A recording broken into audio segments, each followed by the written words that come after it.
Okay, what I've pulled together today for the Vote by Design, I think I mentioned to you that we have adapted it for every single one of the different types of elections. But I think choosing one that all of us will experience pretty shortly is the best option today. So I'm going to focus on the one that is for the midterm elections, because that's probably the one that you would be using most often if you're actually going to teach this.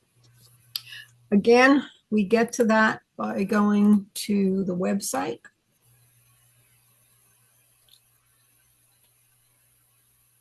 And going to the educators and community page, and it's the third module under Fighting for the Vote. There's a brief description. You go to the modules, and in this lesson, when I'm doing it in person, I bring in a ton of sticky notes and pens, and I also pre-print these questionnaires. I don't print the debate clip reactions because you won't need that in person. But depending on the languages that are in your area, there already is English, Haitian Creole, and Spanish. You can change this pretty easily into almost any language by using the Google Translate feature. If you haven't already used it, you go to the little thing that looks like a telephone keypad for My History, and Google Translate is one of those options. Let's see, go Haitian Creole. Let's do French.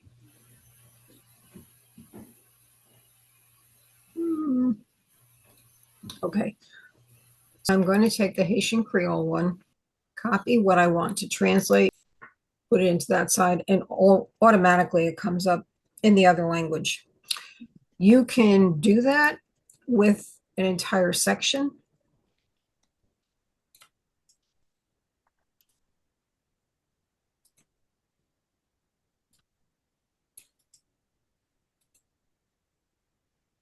And the whole thing is there. So again, it's quick and easy to adapt it for the group that you'll be working with. And as you could probably see, there are literally hundreds of languages that are available. Yeah. So it's very unlikely that you would not be able to do it for the people in your class. Okay, so that's just a little extra teaching tip. Anyway, you would print these out in the numbers that you need, and you'd bring them in with you. There are two sides to this, so you want to print it double-sided. The first side is what you're going to use when you're identifying what's important to you personally. And the second side is what is important to you when what you pick up when you're watching the video clips that you'll see in this one. I've put it candidate 1 and candidate 2. You can always change this to whatever candidate you're going to be seeing today. So today you're going to be seeing Claire McCaskill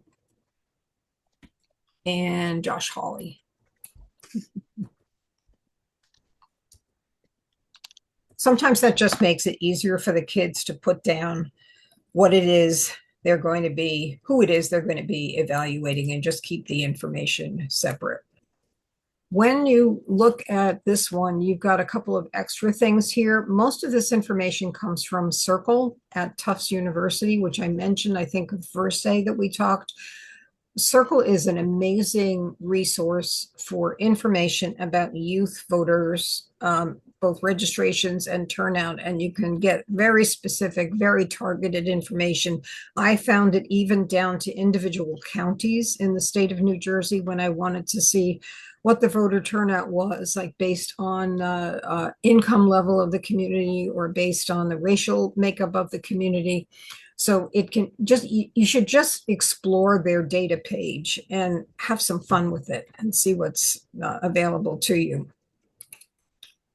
The individual elections tab has all of the types of elections that exist in New Jersey.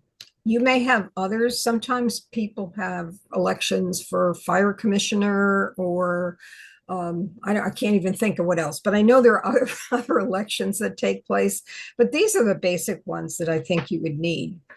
And each one of them just to show you one thing about it. The biggest difference in each one of them is the job description. So you're going to, when you choose one of these, you're going to need to be sure that things like we have the New Jersey School Boards Association website, you want to make sure that the source of the information about what school board members need to do is accurate and it actually has a source. So people can go back and look at it if they need to. Again, while we're doing so, you're going to see some things that you might need to change for your particular state. So again, there is the just agreement that you're going to use the materials appropriately. And in this lesson, there are 2 pages that are notes to the presenter. So if you're doing it individually or remotely rather, there are going to be polls again, and you can use the polls remotely by copying the link to them and then doing what we did yesterday. What's really important, because there are video clips that are essential to the workshop, is that no matter whether you're doing it in person or in remotely, you have to make sure the sound is going to play when you play those video clips. Most schools already have it set up, but you want to check it before you start presenting the lesson to make sure that when you play the video, you can actually hear the sound in the room. When you're doing it online, I can't show you this because of the way the screens are set up, but when you go to the share button, if you look to the right-hand side, you will see, on mine, it's 3 boxes. One of them says share sound. One of them says optimize for remote presentations, I think. I check those 2 boxes. And once I do that, then anytime I share my screen that day, it will be a good picture, and the audio will come through to the people on the other side. Let's say you forget, which I have done. The thing that you can do then is just stop sharing, go back, start sharing again. But before you actually share the page, look to the right, find those boxes, and put the check marks on them. Okay, Sean Gilbert, you have your hand raised. What would you like to say?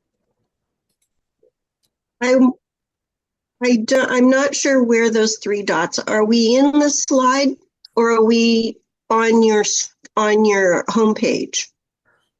Right now, you are in the page that shows my files. So I'm on. So when I go look at this, I am going to be in the slideshow looking for those 3 dots. No, I'm glad you asked that. Okay. I'm going to stop the share and just kind of walk you through the steps that I do. Okay. Thank you. I want to share this slideshow with you. I go to the share button at the bottom of my screen. And when I click on that, over to the right-hand side, which you can't see now because I can't share it yet. Yeah. But over to the right-hand side, there are share options. One of those says share sound. One says optimize for video sharing. And one says share Zoom windows. I only check the first 2. I don't need the third one for what I'm going to do. Once those boxes are checked, then I hit the share button. And then when I go through the presentation and get to those videos, you will be able to hear the sound at your end. Otherwise, you're just listening to it through my computer, and it's very difficult to do that. Okay. So play with it, but that's hit the share button, check the boxes, and then share the screen. And that's why the directions are here. So they're on slide 4. Anytime there are videos in the presentation, these directions are included. So you can just go back up to the top of the slideshow and see what is there. So I've gone through the bit about who the League of Women Voters is, and so I'm going to skip that today because all of you have been here at least one other day. What I do want to make note of in Vote by Design is that the original lesson was Vote by Design for Presidential Elections. That was written by Lisa K. Solomon, who's a professor at the Stanford School of Design. After the presidential election in 2016, which is when she wrote this, when it was finished, she thought that was the end of her program. But I had found it so valuable that she and I had a couple of conference calls. And I said to her, this is really good. Can we use it for energizing young voters? And she gave her permission, but she said, but it's outdated now. And I said, nothing is outdated. All you need to do is update it. And we'd also like to be able to make it appropriate for other elections. So she gave us permission to use the whole thing in whatever way we wished to do it. So I want to give her credit and thank her again for that. Okay, so let's actually start this program right now. Often we talk about the role of federal representatives, so our senators and our assembly people in Washington. And I usually point out to kids too that there are different people that represent us in our state. So we have senators and assembly people that go to Washington to work at the federal level. And we have senators and assembly people at the state level who go to Trenton, in our case, to work for the laws in New Jersey that will affect us. A lot of adults don't realize that, and that's why I make the point to the kids. But today's experience is going to be about helping you gain a better understanding of what exactly is the job of your representative in Washington, D.C. And secondly, what matters to you personally when you think about who to vote for. Let's set the stage. You're going to be asked to take a little poll, and I am going to try to do it exactly the right way today. And you're going to be asked a couple of questions. The first one is going to be, how well do you think you understand the job of your representative in Washington? The second one is going to be, if you're a current voter, which all of you are, do you tend to vote for a representative based on policy issues or based on the candidate's personal traits? And when I talk with kids who aren't yet old enough to vote, I say, because you're not yet a voter, how do you think you would make your decision about who to vote for?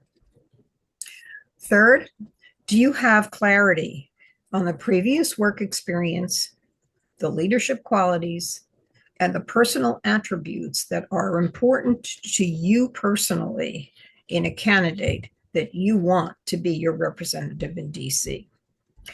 All right, so if we're doing this in person instead of online, and I am going to stop the share right now. If we're doing it in person instead of online, I ask the kids to stand at their desks to answer those questions. There is no right, there is no wrong answer. It is just simply your personal position. And especially if we had the lesson prior to this that we had yesterday, where they had to realize that people have different beliefs, and that's okay.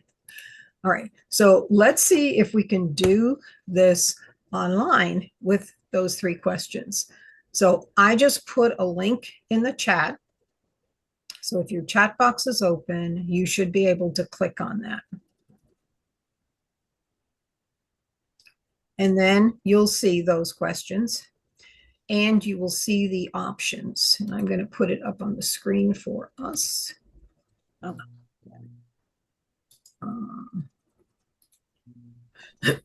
Okay, so this is what it should look like for you.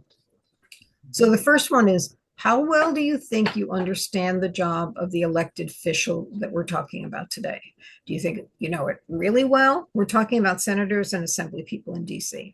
Do you think you know the job pretty well, not very well, or not at all? So make your choice there.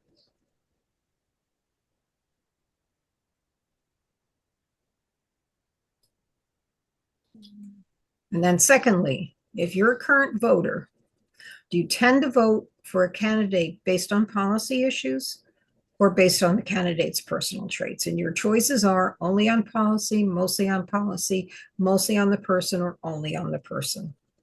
And when I'm doing this in class, I tell them what those four options are going to be before I ask them to stand. So make your choice. And then the last question, do you have clarity on what previous work experiences, what leadership qualities, and what personal qualities are important to you in a candidate? And again, these are the 4 answers. You can stand up when I call the one that most reflects you. And when you're done, you can hit the submit button.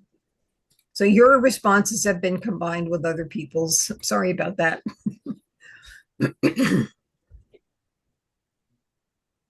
That's another thing I should tell you when you're presenting remotely. And I did it yesterday and I did it the day before, but today I forgot. There is a way that you can clear the answers that the last group used so that what you see in the graph is only those people that are in the group that you're working with that day. Okay, so let's say we had all 29 people in this group. All right, so a lot of them, 27%, more than a quarter, think they understand the job pretty well, really well. Most of the people, 45%, feel they know it pretty well. But we've got a couple of people, again, just slightly under a quarter, who don't feel they know it very well, and some people who don't understand it at all. And it doesn't matter, because what we're hoping is that at the end of this lesson, you're going to have a much better idea of the answers to these questions. You're going to be in the mostly category. All right. The second one, you can see that in this case, people mostly voted on policy. We had more than 3/4 doing that. There were some people who voted mostly on the person, and one person who voted only on policy. And then the final question, do you have clarity about what you want them to have personally, as well as what kind of work experiences they should have? A small percentage of people felt they knew it very clearly. About half of them were about, quite a bit. And let's see, not a lot was almost a quarter of the people. And 17% had no clarity at all. And so that, to me, those are the people particularly who are going to gain the most from this lesson. Doesn't mean the others are not, but that's going to be the biggest, the people with the biggest change.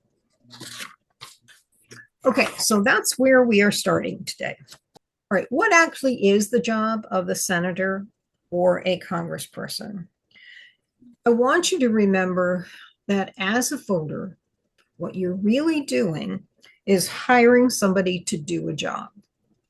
Now, I don't know if you ever thought it framed that way, but that's really what you're doing. It's as if you're the boss and you're sitting there and you're deciding which one of those candidates that walk in for an interview is the one that you want to hire for that job because they're going to be the best. So you need to know, what are you actually hiring for? How do you describe it? In other words, what's the job description? What are the things that person is really going to have to do? What are the main responsibilities? All right, so where do we find that out? Well, when it comes to a senator or a congressperson, the place that the job description is written is in the US Constitution. It's in Article 1, Section 1. And that states that all legislative powers herein granted shall be vested in a Congress of the United States, which shall consist of the Senate and the House of Representatives. One of the things that I make a point of to the kids, because they think the president makes the laws, and I make it really clear that the president only signs something into law, but only after the Senate passes the bill, and only after the Congress passes the same bill, and it has to be exactly the same. So those are the people that are designated to create the laws that you and I need to live under. Article 1, Section 1, as I said, states that the lawmaking is the responsibility of the Senate. There are two other branches of government in the US, and the kids probably know this, but one of them is the executive, and that's the leader. In the case of the US, that's the president. In the case of a state, it would be the governor. And the other part, the other branch of government is the judiciary. So in Washington, that would be the Supreme Court. There's also a Supreme Court in your state. This is where this slide is where in person I divide up sticky note packs, and really they're just the small ones. They're like maybe 1 by 2 inches because they only have to write one thing on it each time I ask them to do it. So what I want them to do and what I want you to do right now in the chat is to write down one thing you know is a qualification, a requirement. Like, what does the Constitution say you have to have in your background in order to run to be a senator or a congressperson? And no cheating by looking it up. Cheat. I can't believe I don't know the answer. Let's go, Barbara. Thank you. Thank you. Thank you. I should know, though. That's pretty bad. No. You are certainly not alone. All right, good. I can't wait to learn what it is. Anybody else have something that they can put in there? Okay, one thing that I know. Okay, Just one thing. let me see. What do I know? Thought I knew a lot. I thought I knew a Oh, I lot. love you, people. I love you. I love you. Mm. I don't have a clue. Let's see.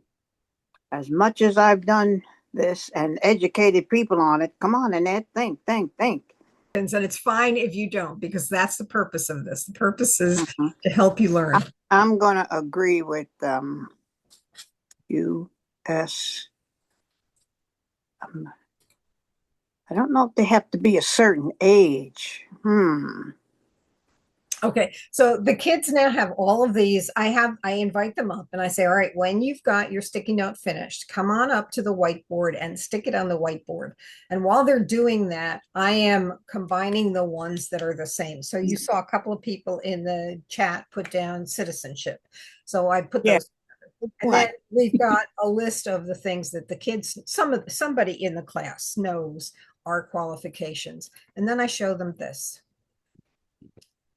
So all of you who said they have to be a citizen, you're right. But I did. It won't go up. I don't know why it won't. Come on. Okay. Well, Oh, there it is. The thing that I didn't know before I changed this slideshow into the Senate and the Assembly is that you could be a naturalized citizen. To be an assembly person or congressperson. Okay. To be a Okay. senator, you have to have been a citizen for 9 years, and Congress has to have been a citizen for 7 years. Somebody else put residency, and you're right. You have to be an inhabitant of the state that elects you. And that is sometimes a touchy subject because those people who are representing us have to live in Washington as well. And so it is a matter of where they've got a residence in both places, but where they spend their time determines how well they can represent you and communicate back with you. We happen to have a congressperson here who is not good at that. And he actually has his permanent residence in Virginia. Right. He is representing us here in New Jersey. Sean, what's your question? I just wondered, is it just the president who has to, who cannot be naturalized? That Yes. person who runs to be president has to be born in the U.S. Is that correct? Okay, That's my understanding, yes. All right, and the one that somebody put down, I think, age limits. So those are the ages. To be a senator, you have to be at least 30. To be a congressman, you only have to be 25. So think about the options for some of these young people that we have who are so strongly motivated to make the world a better place. Wouldn't it be great if we can encourage them to early on begin to develop an interest in and enough knowledge and skills to be able to at least run for a representative? Most of the kids that we know that we can encourage to do that, they will run for a Board of Education position first. Can't say we've ever had anybody win, but we have had 3 of our young people run, which is quite impressive, I think. All right, so we do the same thing now with the responsibilities. So what is actually the job? What do those people who go to Washington have to do for us? And I'm going to, okay, so I see make laws, write legislation. Okay, funding for state organizations is another one.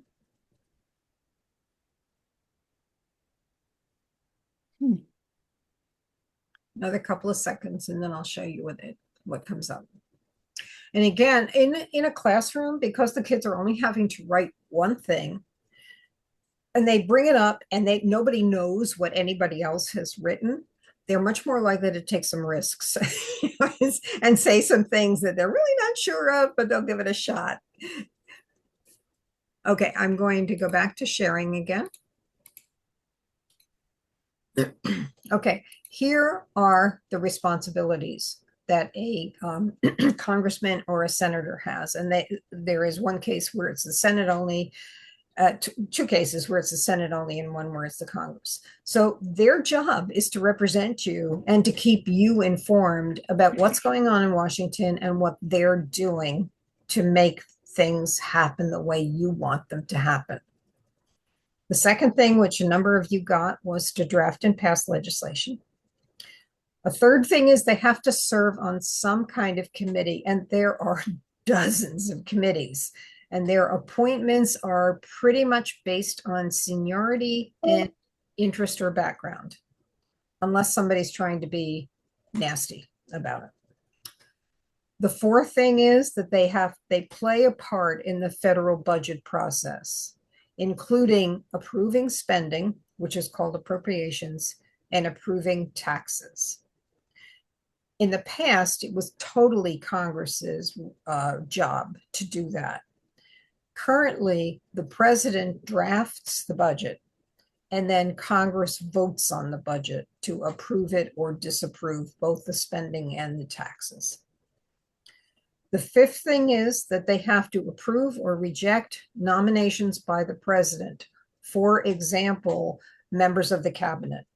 For example, the Attorney General. Anybody who is going to hold a position of power within the president's cabinet needs to be approved by Congress. And the other thing that is true is that the Senate, and only the Senate, can approve treaties that are made with foreign governments, but that is their responsibility.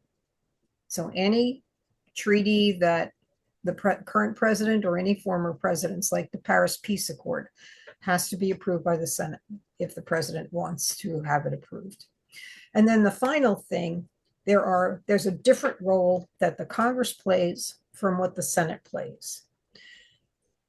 There are times when people in power, like the president, like Congress people, like senators, like Supreme Court judges, are not doing their job properly. And the remedy that we have in the Constitution is impeachment. And for the Supreme Court, that is the only remedy that we have. In impeachment, each branch of the legislature has a different job. Congress, because they're the closest representatives to the people, are the ones who can actually call for impeachment. But then the person being impeached has a trial. And the only people who can vote in that are the people who are in the Senate. So those are the things. First of all, I mean, they have to have everything that's on the right. So you really don't have to worry about looking at those things. They can't get to the ballot without having that been approved by boards of elections. But the responsibilities for each one of the roles or each one of the positions are what you really want to pay attention to. It's going to be different for a Board of Education member than it is for an assembly person. It's going to be different for the president than for an assembly person. Excuse me. So you want to make sure that when you're voting, you know what that person is going to have to do. Just as if you were a boss, you would want to be sure that you understood what the person you're hiring was going to have to do. I think this part, that last part, Pat, was a little tricky for people when we were if we go back to when Mr. Clinton was impeached. And people thought, so many people that I was interacting with or heard people talking were confused. Why is he still president if he's impeached? Right. And they didn't understand that a person gets impeached in the House, but then that second part about the Senate is like the trial room where they can convict or not. Right.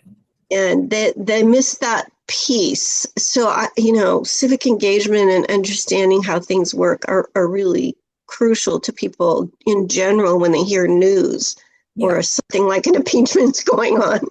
Yeah. So that's why I want my law passed here in New Jersey about juniors in high school. So one more reason you've just given me to fight for it. Good.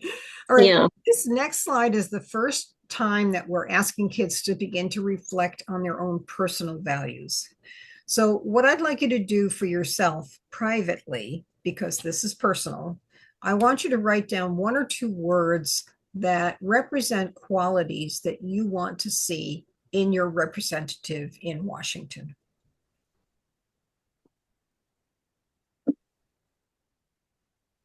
Okay, and then we go on to say, maybe you chose inspiring or innovative or fair or honest or empathetic or analytical or decisive.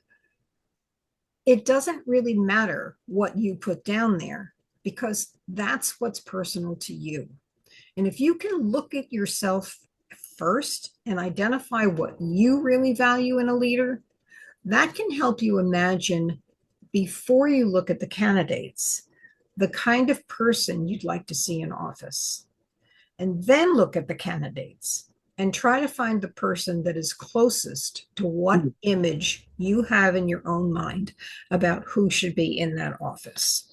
So there are 2 parts to this process: knowing the job and knowing what you value and what you want to see in that person.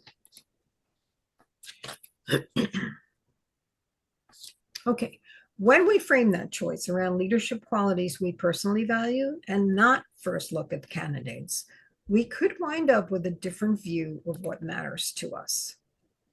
And the leadership criteria worksheet is going to help you choose what you believe is most important regarding the past experiences, the leadership qualities, and the personal attributes of the elected official, and thus help you make a better choice. Now, this is the place where those paper forms are what I would have passed out to the kids already. But here, again, I'm going to put the link in the chat and let you fill out the form yourself. And then 5 leadership qualities.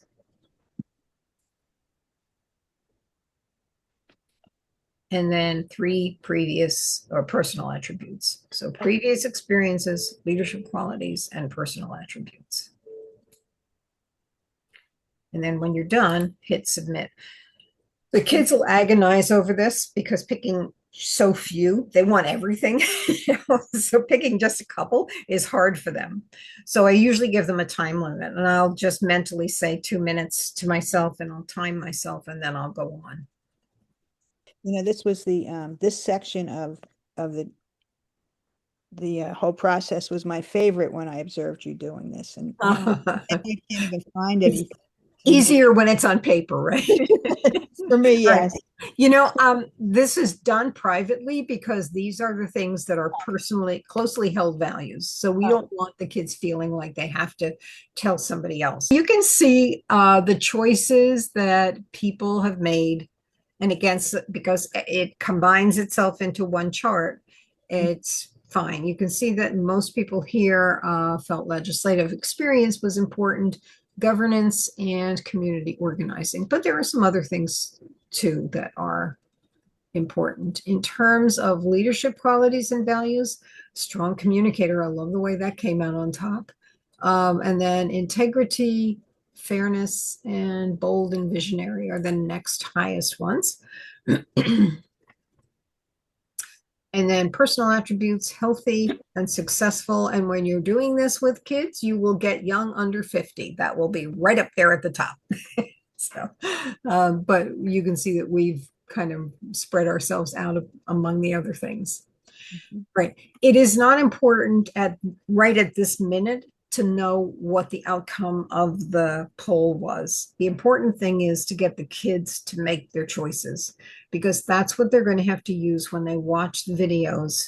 They're going to look at that, and then they're going to flip their paper over, and they're going to have to decide what they see in those candidates that matches what's on the other side of their paper. Another question, Pat. Yes.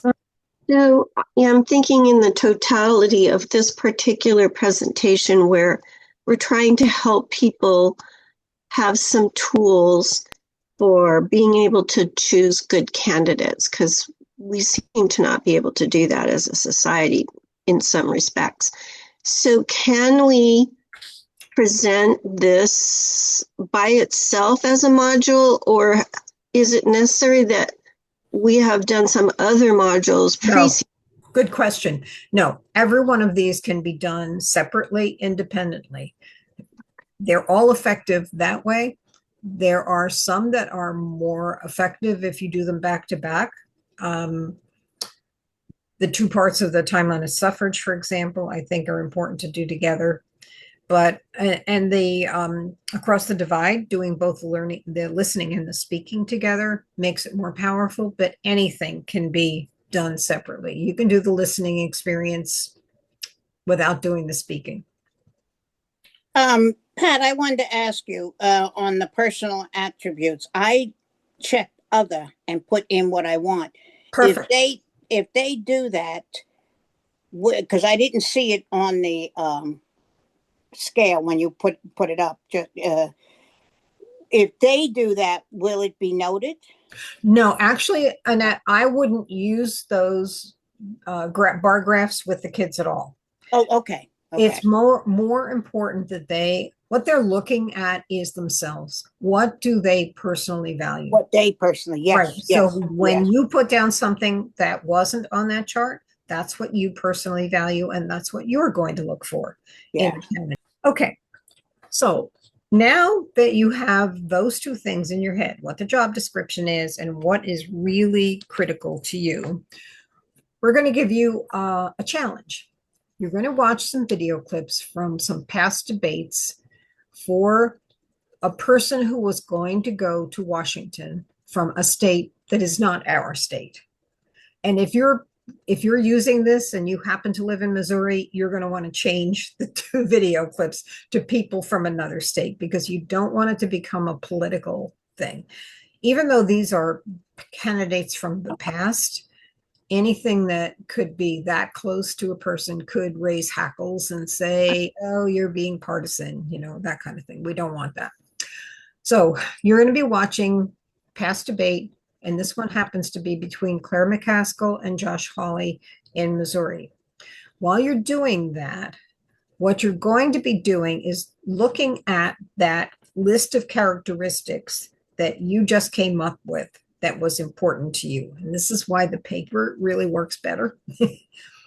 And then when you're finished listening and watching, you're going to turn the paper over and you're going to answer the questions on the other side based on your personal values and based on what you see the job description is for an assembly person or a senator.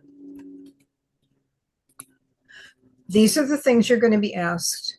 You want to watch how the candidates present themselves as a leader, and you want to watch their body language as well as their words. Second thing you're looking for is what's the same and what's different from what you checked on your paper. And then the third thing is going to be what surprises you? What didn't you think about ahead of time? All right. All right. Candidates that run for office spend a lot of time preparing for things like debates.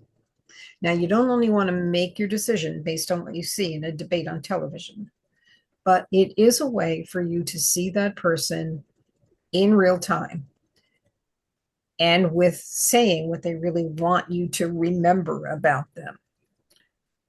So here are the two people. These are the closing statements from a televised debate. I think it was in 2016. So the first one is Claire McCaskill.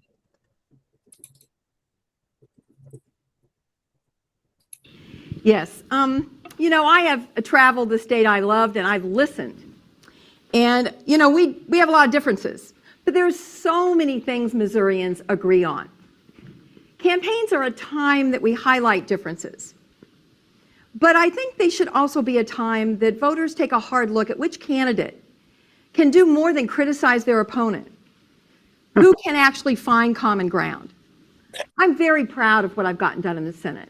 Tonight on my website, clairemccaskill.com, you can find 100 accomplishments that I have gotten across the finish line for Missourians. I did that by working across the aisle, listening and, yes, sometimes compromising. Whether it's veterans benefits or bringing down the cost of prescription drugs, I will work with anyone, anytime to make things better. Can I be pushy? Yes. Obnoxious sometimes? Yeah, maybe. But I will roll up my sleeves, be independent, and work as hard as I know how for the families of Missouri all day. Okay, see if you can finish up.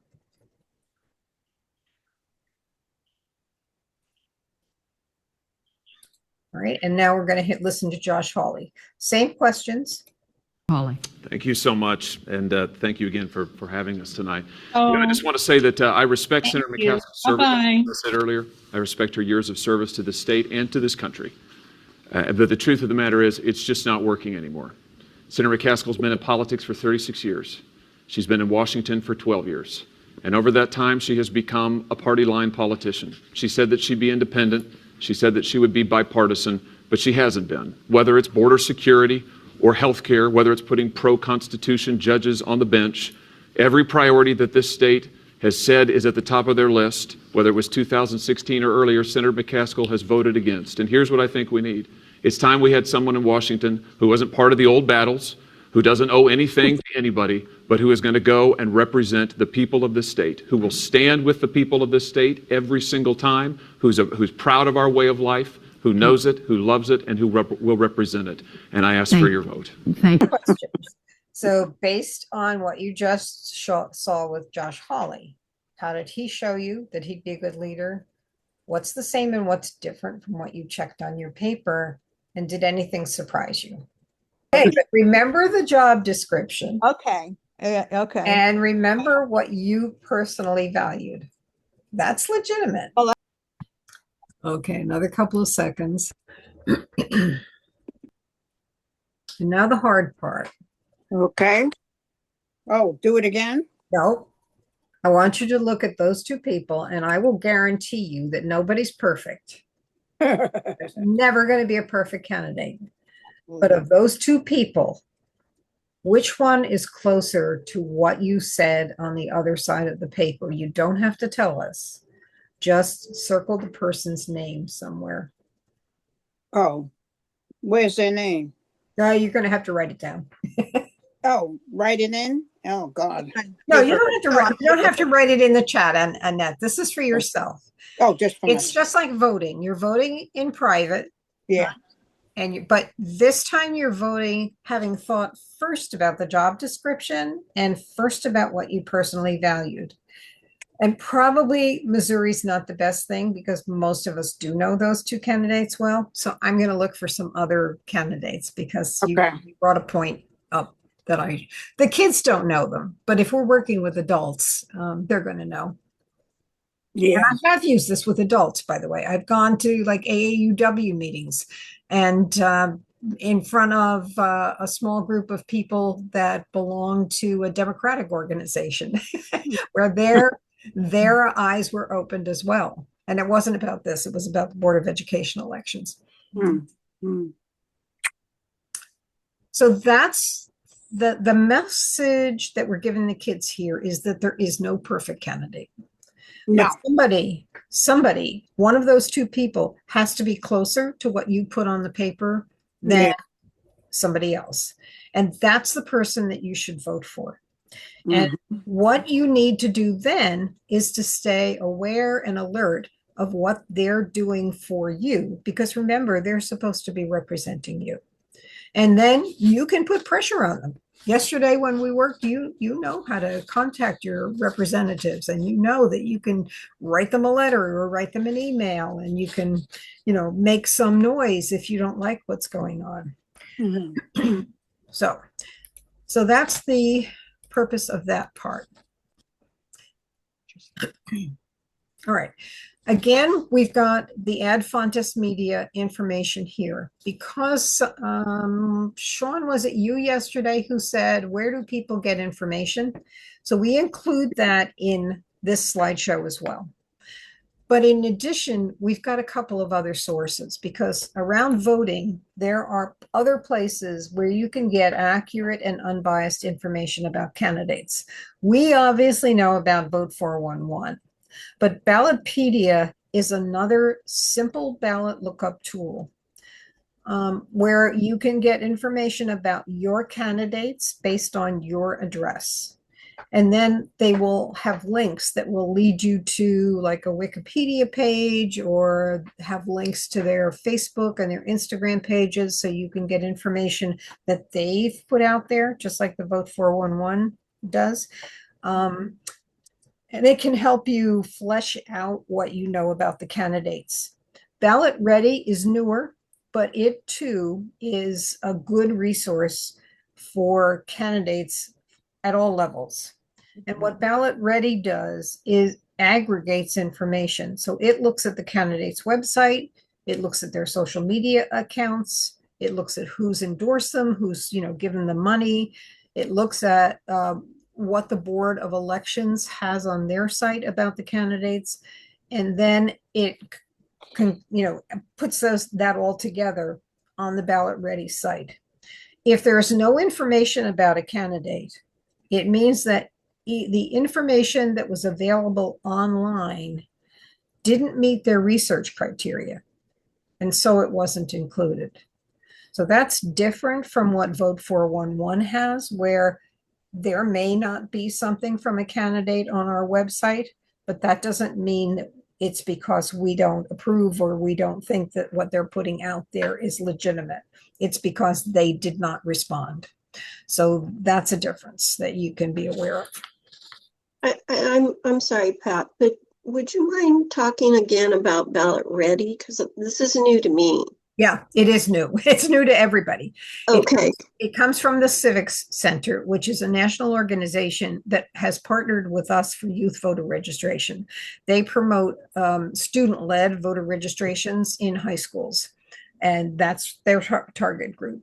But they also have this Ballot Ready form or website. In fact, let me just open it up.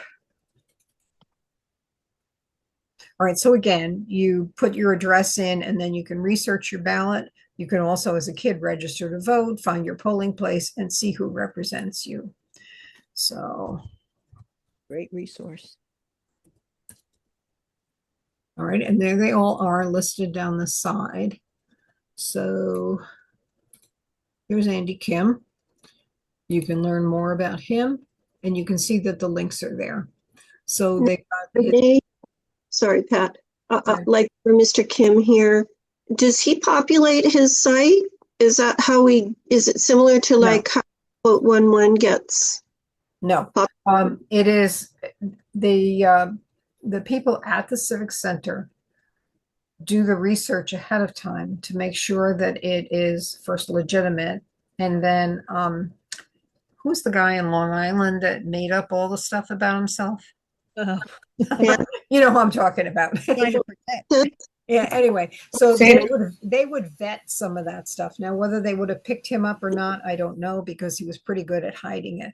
But the things that are here are like his Facebook page, his Instagram page. And then you can read and you can do your own analysis.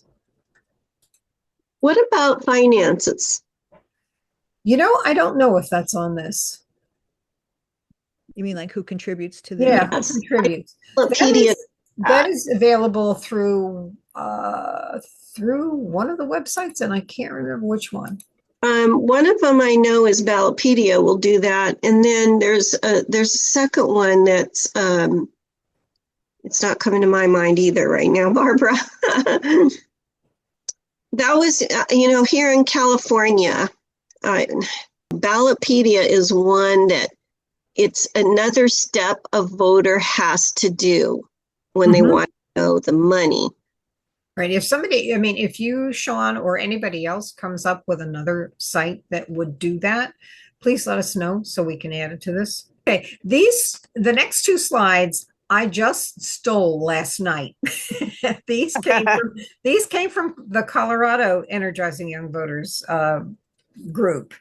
They found additional resources that they felt would help kids utilize social media more effectively. So I've added those slides now, and I will see how they work out when, personally, and but I'm going to leave them in there so other people can check in on them too. And then they encourage the kids to hold a ballot party and to share what they've learned. So they don't have to all look up everything. They share, each person may look up one candidate and then they share that with the other kids in their group. And then they're a vote by mail state, so they can have a party and they do the vote by mail together and they drop it in the drop box together.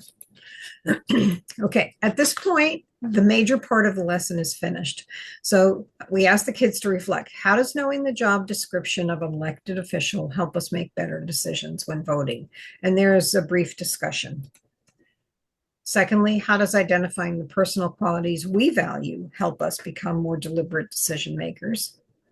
And then lastly, how can we feel more confident that the information we're hearing about a candidate is reliable? So those are the things that you would ask. Now, when I asked you to pick out your perfect leader or to design your perfect leader, there's a follow-up activity that you can do if you've got a 80-minute class period, or you can leave with the teacher to do, or you can just leave off. But it's another thing that helps the kids understand that there's no perfect leader.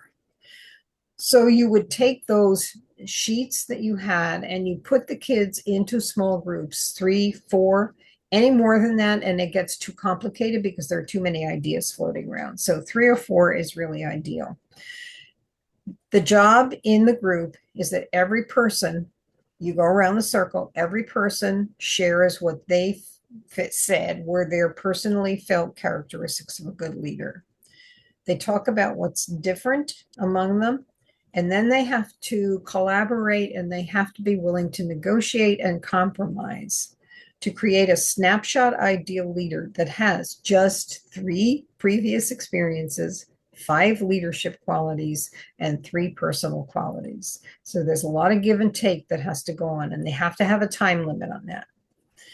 When the time is up, and it takes about 5 minutes, and they won't be finished, but it still takes about 5 minutes of the class time. When they're finished, the spokesperson for the group has to read what they came up with as the person's bio.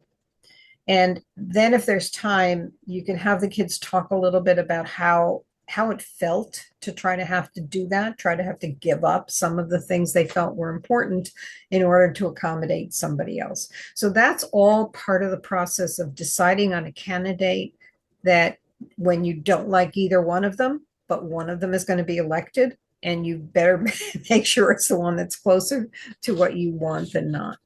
And then we put in the same group, we say, okay, so now that perfect leader was elected, but that's not where the job ends. Now the challenges start. There's a crisis, and now you're close to perfect leader. You need to think, this is kind of like a simulation. So they've been in office for 9 months, long enough so that they are getting settled and they've started to show their leadership style, but not so long that they have an established track record.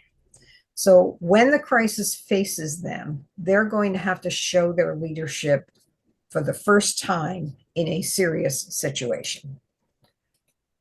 So they're going to have another 5 minutes. Once they'll pick one of the 4 crises that are here, and then they've got to write the opening lines of a press conference. What would they say to reflect the fact that they are an effective leader who can manage this crisis?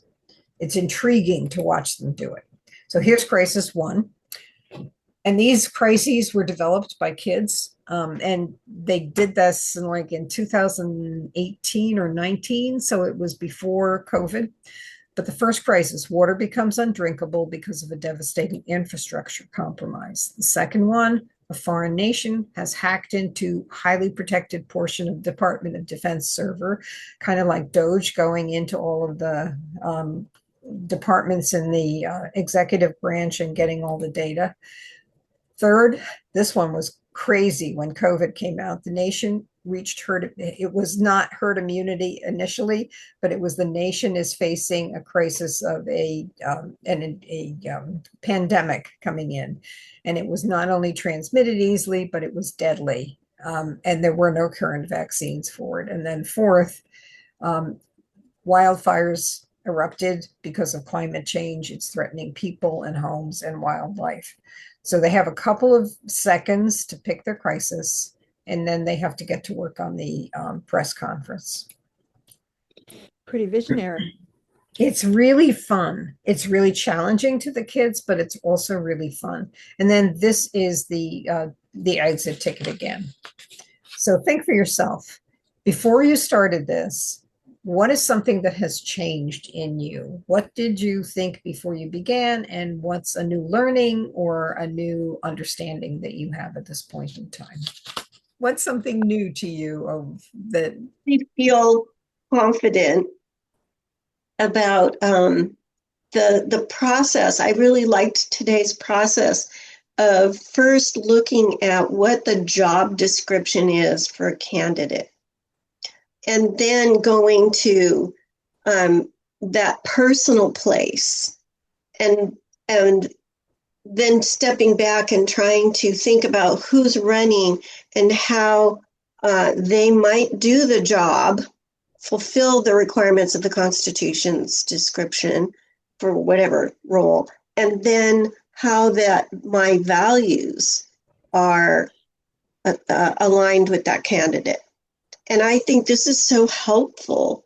I feel really like for the first time that sense of order makes so much more sense in my own mind that I could then share that with young people. So that is my biggest takeaway today up to now.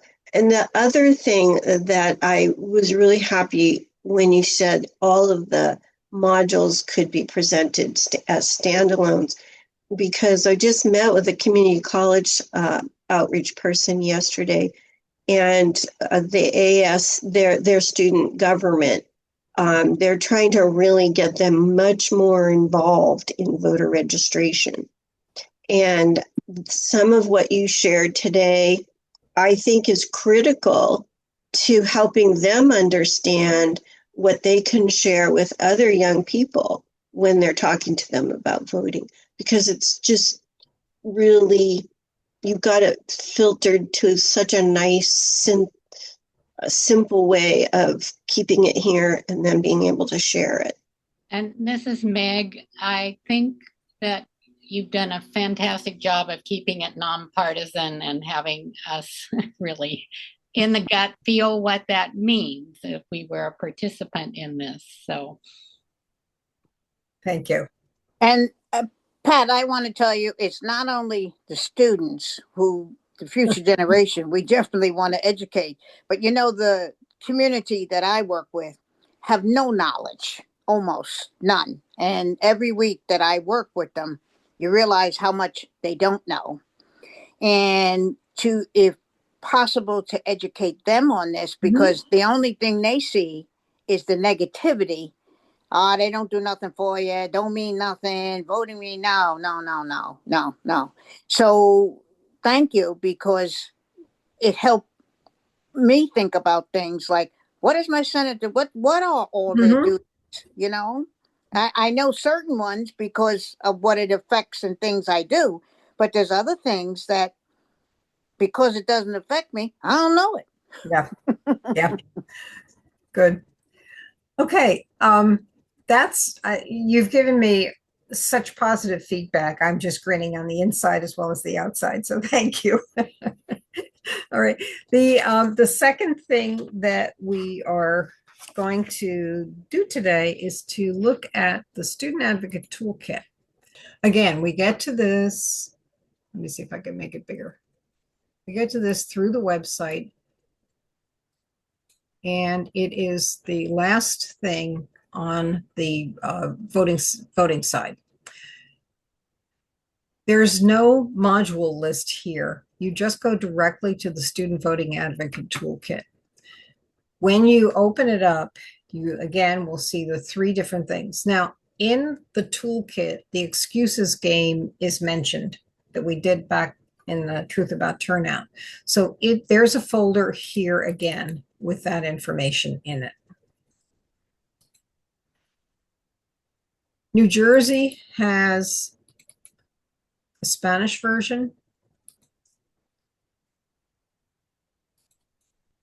And the English version has been adapted for every single county in the state, because every single county in our state, if those of you in other states are going to shake your head, we all have different voting machines in every single county. The county gets to pick their own.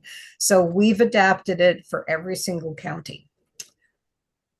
But I'm going to, oh, and also there is a template here. So that if you're in New Jersey and you want to make it your own, all you need to do is to go to each one of the pages and you can see what needs to be fixed. If I can get down to the notes. There are notes on each page that does have something that needs to be fixed, but there are some pages where there is nothing. There are no speaker's notes, so you can just use that for yourself with no problem.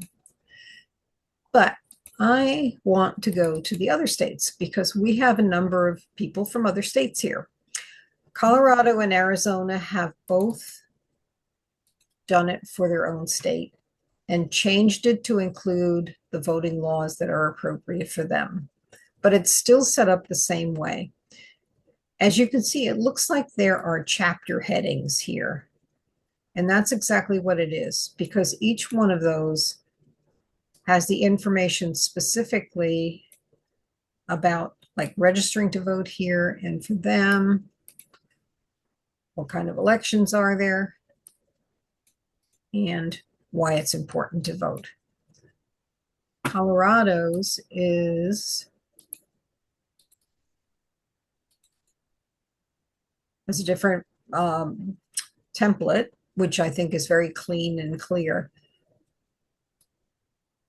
And they also have those pages. It doesn't stand out as much in theirs, but why is voting important?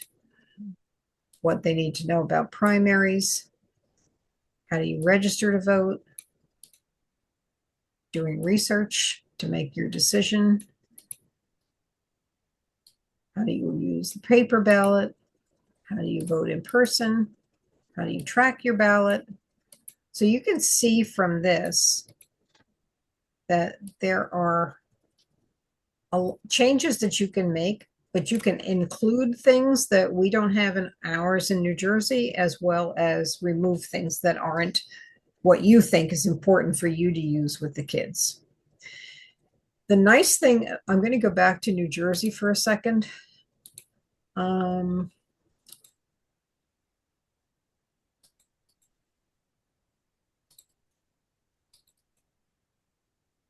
If you take a look at ours, you'll see that there's a QR code on it. When we go in and we work with kids, they can take a picture of the QR code, and then on their phone, they can actually save it. And I'm going to walk through it for myself while I'm doing it so I give you the right information.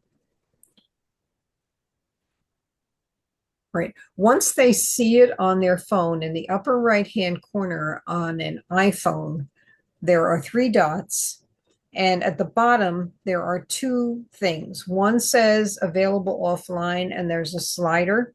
And if you push it to the right or you touch it and it's available offline, it means that it is saved on your phone, and they can turn to that anytime somebody has a question about what that matches what is in the toolkit.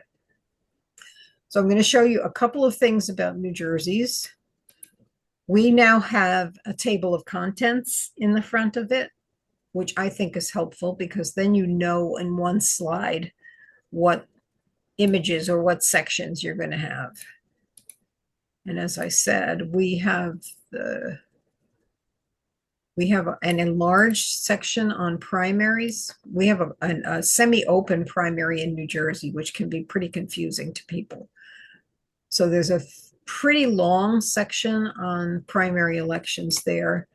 And we also, I don't see it now, but we also have a recorded version of that, which we've put out to all of the teachers in the state prior to the last primary election, which was in June, because we have a governor's election coming up in November. So teachers had that available that they could use with their class, and it was very succinct, very clear. And we have a section on the new law that is going into effect that will affect kids. But then the same sort of thing, registering to vote, making a plan, how to vote by mail, how to vote in person, and we have early voting now, finally, how to track your ballot. And then we've put in a calendar, and we have one person on our local league who updates this calendar for every election. Now, this is for the primary election that was just held, but once the dates are confirmed by our Board of Elections, then one person goes in and just changes those dates. And I have an intern who then copies them to all of the other counties.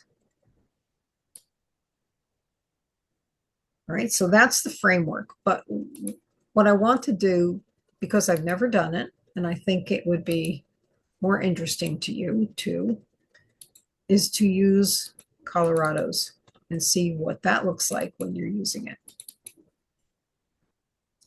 it.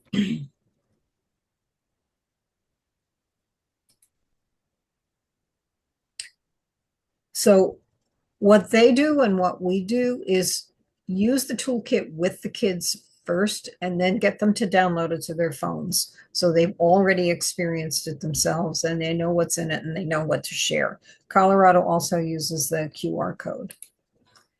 All right, so the big ideas, you want to register, you want to do your research, and then you want to vote. Why is voting important? They use the slide from our Truth About Turnout to show voting by age. And then who's got the power? And then the excuses game. And that's why the excuses folder is there. They have a section on primary elections.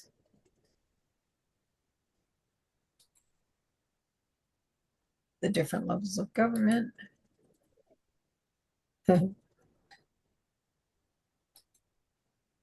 That's the one, you know, kids, one of the things that Circle has discovered about kids is that they are issue voters. They are not party voters.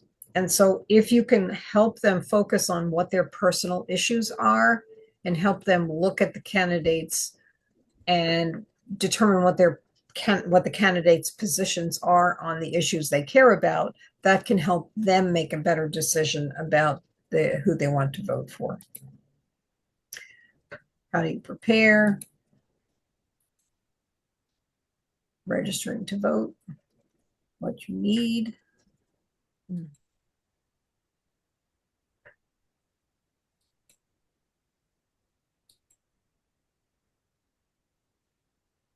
How you submit it.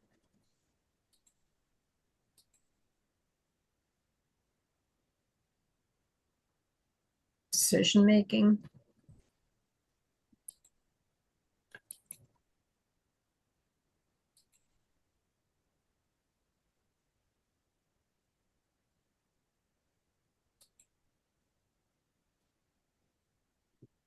How do you find out if your vote was received? How do you choose a candidate?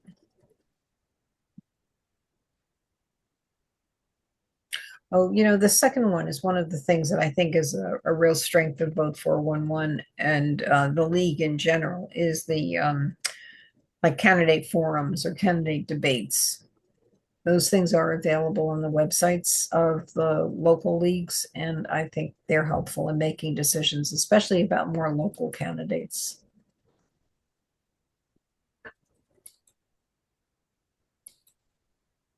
And this is about the research that you should do.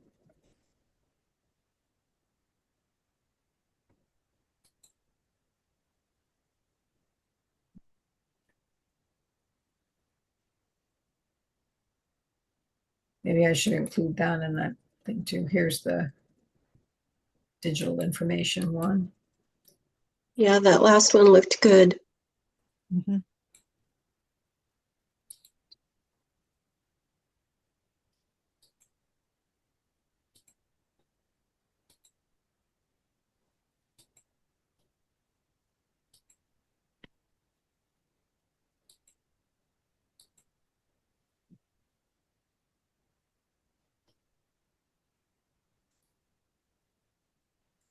I'm assuming that's a video. Yep.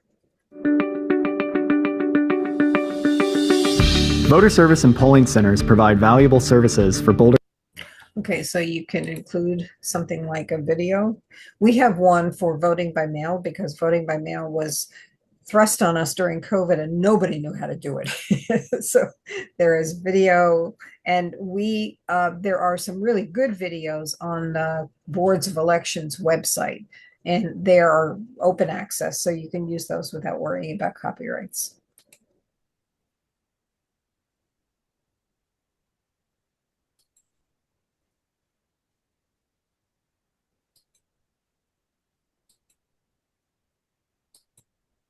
They decided they used to have a big page like we did with all of the votes, the dates on it, and they've decided now just to put the link because that way they don't have to worry about updating it for each election. So that's something you might want to consider too.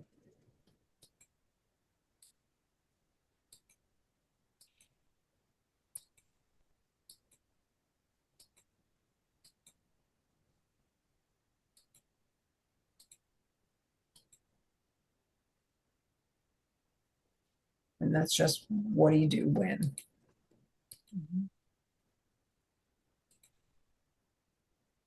And that's it for theirs. Two questions. The first is, you indicated that when the student uses a QR code and downloads it onto their phone, then they have to slide something to make it offline. Right. Okay. Second question, whenever anyone is going on to the Energizing Young Voters, Educators and Community and looking at our modules, before any customization or is made, everyone needs to download and make a copy. Review that, please. Yeah. Actually, you can't do it any other way. We often get requests to allow editing on our copies, but when you go to the website and you open any of the modules and you want to use it, you go to the upper left-hand side and you make a copy. So it's under the File tab. You scroll down, you make a copy, and then that's the one that you will store on your server or your phone or your laptop, whatever you're using. You can then edit that in any way, shape, or form that you want. If you do write to us and say, can we have editing rights? We're going to say very gently, no, we can't do that because we learned the hard way that doing that means that whatever changes you make show up on the website. So, Thank you. so fortunately, there is a version history tab on the docs website, and we are able we were able to get the original one back and put that back on the website.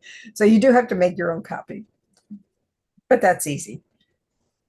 So, any other questions about any of the things? Anything that you are looking forward to doing? Do you think you'll use the Student Advocate Toolkit? Is there a role for it in your area or not? Oh, Fran again. Go ahead. Yeah. You made a comment how teachers use the Student Advocate Toolkit. So they're using it as a learning method. Yeah. I like that. Okay.